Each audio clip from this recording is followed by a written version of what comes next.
হ্যাঁ নোট আছে না নাই করতেছে ওই যে কোনে কোন দাম খাম ওর সাকর ও বুই কত দেশ বেশি ঠান্ডা না তাই তো এত ঠান্ডা না হাসাই দেই হুম ওভার ঠান্ডা এই কাটা তেল থেও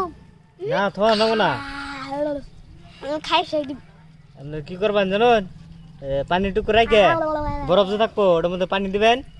একটু পরে ঠান্ডা হয়ে থাকবো পর কথা বললে আর এক্সট্রা পানি আজকে ওর দাও না, দাঁত extra ছিঁড়ে পানি তুলে দিলে দেখা আঙ্গুল খালি থাকতো রে আমি এখানে কাটতা রে দাড়ি একলা গুলো দাও গা। বাইরে দিয়ে দিবেন তখন তো একলা গুলো দাও হ্যাঁ রোদে থেকে দিলে গুলো দাও গা। যে এখন রোদে খেয়ে হোক যাও অনেক রোদে